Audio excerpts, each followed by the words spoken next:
Hi, it's another edition of Tech Talk. David Slavick from Ascendant Loyalty. Thanks for checking us out of our newsletter or our YouTube channel. And I have the pleasure of being with the CEO of Loylogic, a company that we've been teaming with, for almost 6 years now.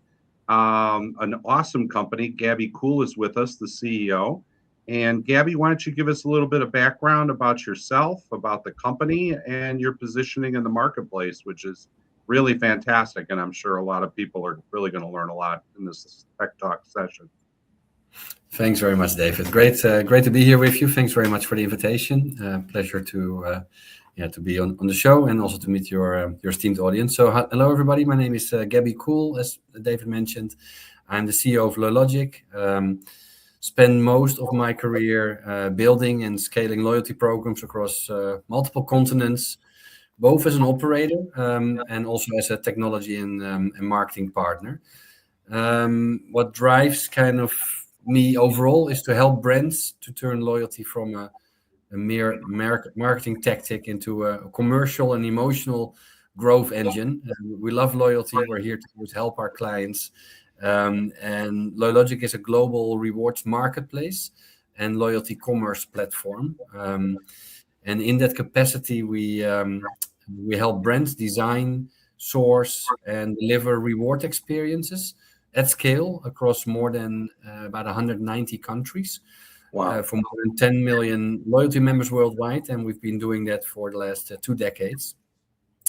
What makes us maybe different in the market is our belief in the power of choice, we call it. We believe that loyalty works best when rewards feel relevant, achievable, meaningful, fun to every individual. And if a member feels that they got enough choice, they will see more value in the currency of that program. More value leads to more engagement, and engagement leads to more kind of results for the program operator. So we definitely do not believe in a one-size-fits-all approach. Mm-hmm. If you look at our kind of go-to-market strategy, we serve a lot of enterprise brands across mostly travel, financial services, FMC or CPG in the US terms. And these organizations typically have large, diverse customer bases, often based in different markets. And they need, on one hand side, global scalability. But of course, on the other side, they look for highly local, relevant content and strategies in there. So probably that's our sweet spot where we help such brands with these multi-market or often global strategies. And that has been a place where we feel comfortable in for many years. So in a nutshell, our role is to help basically make those brands being loved even more, because a lot of the brands that we work with are already highly beloved brands, and to transform points or miles into real moments when people, when they think about the gift or reward that they got from that particular company, something warm feels in their heart thinking about that moment, and hopefully further builds the brand loyalty to the program operator. When did the business start?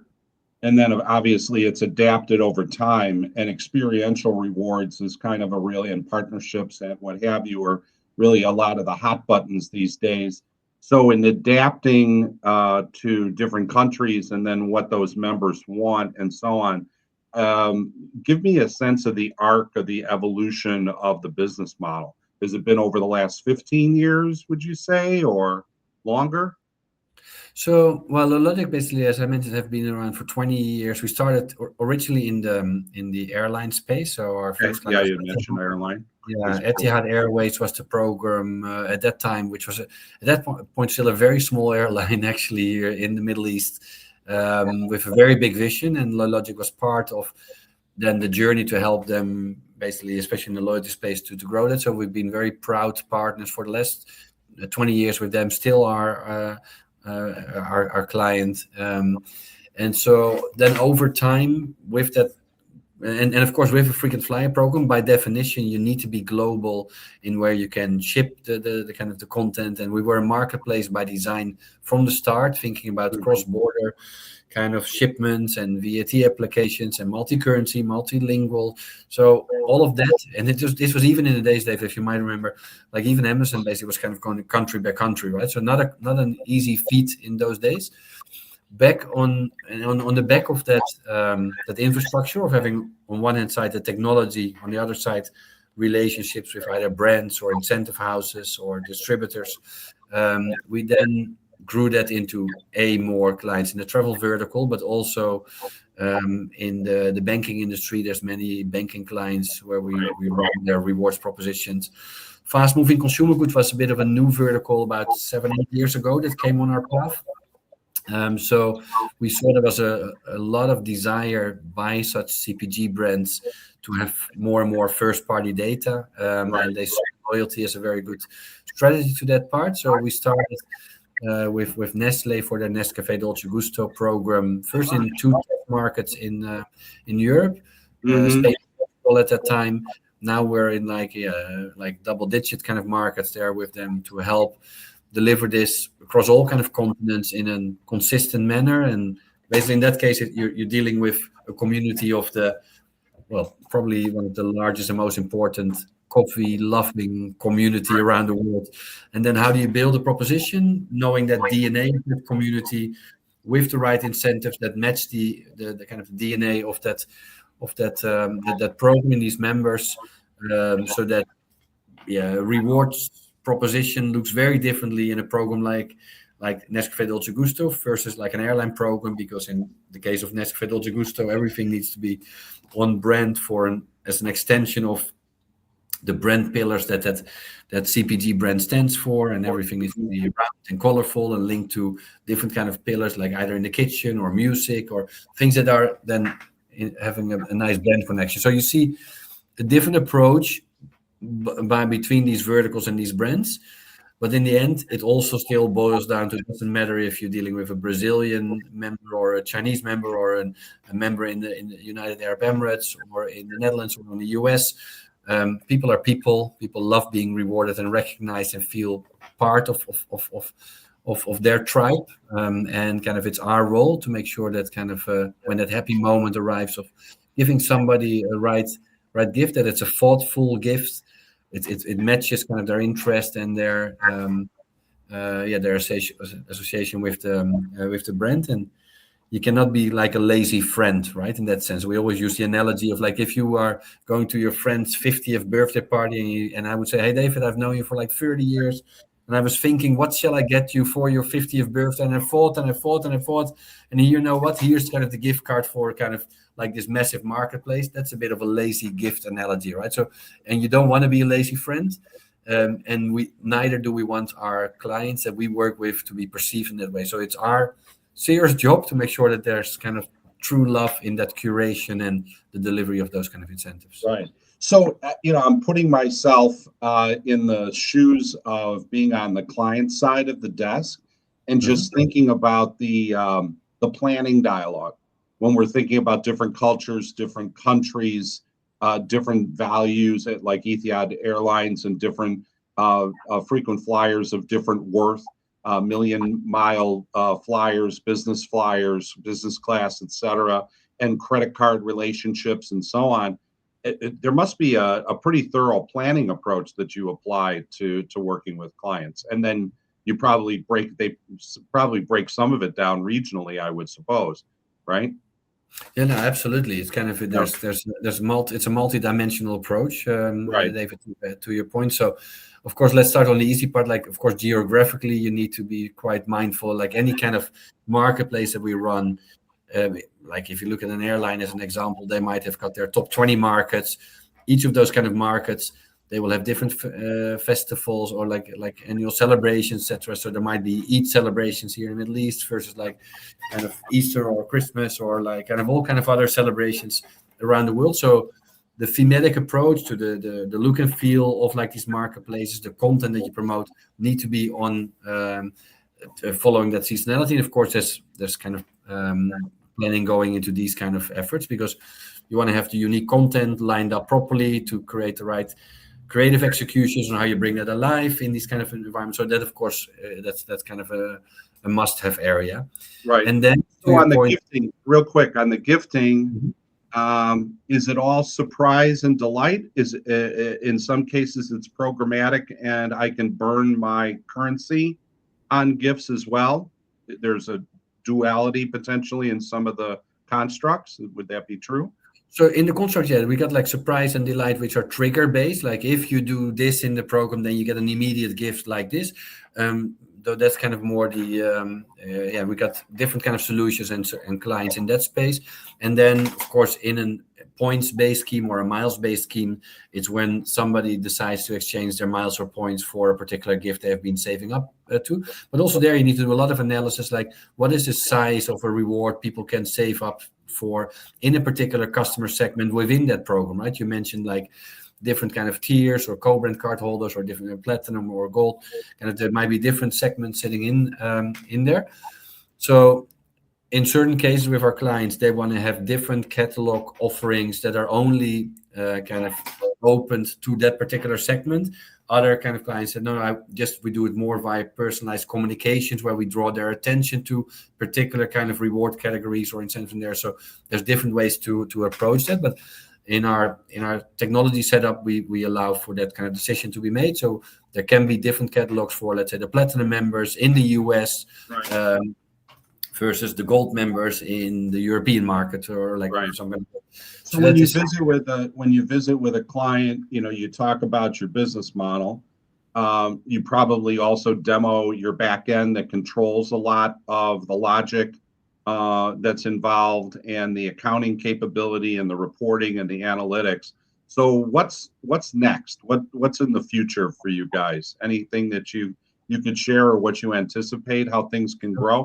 Are you going to grow into the B2B space that seems to be very hot, or new feature functionality, anything that you think that's on the horizon? Obviously, the airline and hotel categories are adjusting quite a bit these days relative to currency and status and so on. I'm just curious, future state. Any thoughts there? Yeah, so there's a couple of layers to that question, right? So that's kind of on the. I know. If you look at from a technology perspective on like what we are, what we're rolling out or we're building, no surprise, of course, is like everybody's thinking like, how can AI help us in a certain way, and what would that be? Now everybody needs, of course, kind of be quite disciplined in like kind of thinking through how to apply that part. And same for us. We think that AI in our case is that like we've got these millions and millions and millions of kind of products in our rewards data lake in there, and we never believe in throwing the kitchen sink at kind of the member base, right? You need to be very thoughtful. Now AI can play a beautiful role in that sense, that kind of if you think about all these millions of SKUs or products that we have in our ecosystem, what would be the ideal catalog for you as a program owner based on a whole set of criteria that we then basically discuss with them on like for that particular, the DNA of that particular community. So we are utilizing AI in our selection to come up with the recommended depth and breadth of the right kind of catalogs in there based on a certain kind of approach that we've built in there. And then you can also think about like, in the end, when you have these rewards, you want to have attractive pricing in there for the members in there that kind of it's competitive out there. It's attractive financially for the program operator. It's attractive for the member. It's attractive for us as kind of a provider kind of in there. So that needs to be balanced. So what you then do is you try to have, of course, a multi-merchant or provider or brand strategy. Maybe for the same products, you try to have multiple potential suppliers of that product. And then AI helps you to automatically select what are, so this particular product will be in Venezuela or in Colombia or in Peru or in US, will be best provided by merchant A, B, C.